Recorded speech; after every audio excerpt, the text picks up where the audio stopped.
санаи 22 май дар тоҷикистон рӯзи райпурсии умумии халқӣ вобаста ба ворид намудани тағйиру иловаҳо ба конститутсияи сарқонунии ҷумҳурии тоҷикистон муайян гардидааст. барои дар сатҳи баланд гузаштани райпурсии умумии халқӣ дар ноҳияи Фархор бо иштироки васеъи аҳолӣ, муаллимон, одамони касбу кори гуногун вохӯриҳо гузаронида шуда, моҳияти райпурсӣ ба аҳолӣ фаҳмонида мешаванд. дар вохӯрие ки намояндагони мақомоти иҷроияи ҳокимияти давлатии ноҳия, намояндагони мақомоти ҳифзи ҳуқуқ гузаронинданд, оиди он тағйироту иловаҳое ки ба конститутсияи сарқонунии ҷумҳурии тоҷикистон дохил карда мешаванд, моҳияти ин тағйиротҳо гуфта шуданд.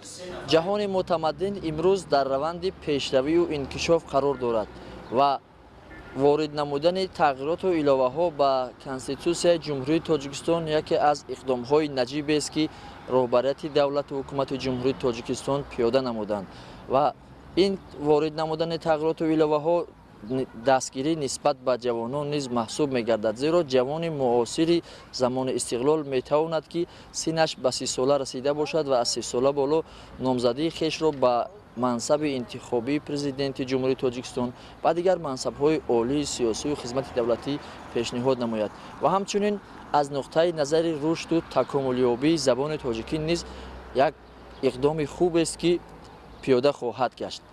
барои гузарондани райпурсии умумии халқӣ ҳавзаи райпурсии Фархор рақами 63 дар бинои қасри фарҳанги ноҳия ташкил шуда, фаъолияти ин ҳавзаи райпурсӣ хуб ба роҳ монда шудааст.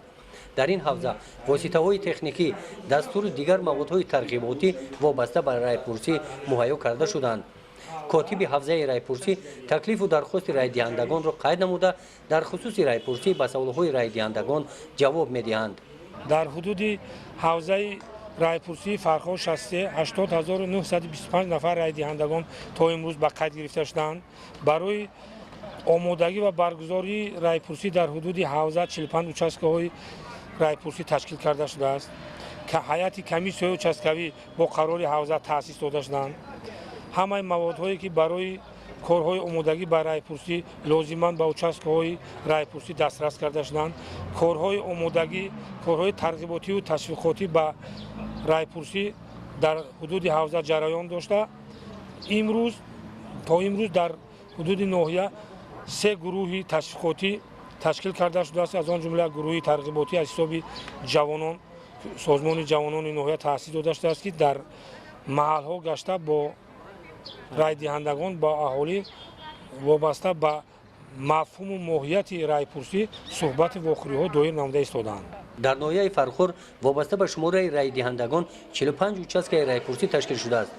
дар ҳамаи участкаҳои райпурсӣ барои райдиҳандагон шароити хуб муайё карда шудааст. дар участкаи рақами 6 1865 нафар райдиҳандагон ба қайд гирифта шудаанд. ҳуҷраҳо барои райдиҳӣ тайёр карда шудаанд. участкаи райпурсӣ то имрӯз омода шудааст ва ин маъракаи сиёсиро мо ва аъзоёни участкаи райпурсӣ дар пеш мақсад гузоштем ки то рӯзи райпурсӣ участкаро дар сатҳи баланд омода намоем ва шанбегиҳоро то рӯзи райпурсӣ гузаронем ва дар рӯҳияи ватандӯстӣ, ватанпарастӣ ва меҳандӯстӣ ин райпурсиро дар сатҳи баланд гузаронем. барои иштироки фаъолонаи райдиҳандагон дар райпурсии умумии халқӣ дар ноҳия корҳои тарғиботӣ хуб ба роҳ монда шудааст. дар кӯчаҳо шиёру овезаҳои бисёр бахшида ба райпурсӣ овеза карда шуданд. маркази ноҳия ки ҷои серодам аст, ба воситаи баландгӯяк ҳамарӯза оиди райпурсии умумии халқӣ хабарҳои тоза ба мардум расонида мешаванд. санаи 22 май рӯзи райпурсии умумии халқӣ вобаста ба ворид намудани тағйиру иловаҳо ба конститутсияи ҷумҳурии тоҷикистон муайян гардидааст. гузориши хоҷа назриев худои назар зуҳуров аз ноҳияи Фархор барои барномаи иттилоотии Навид.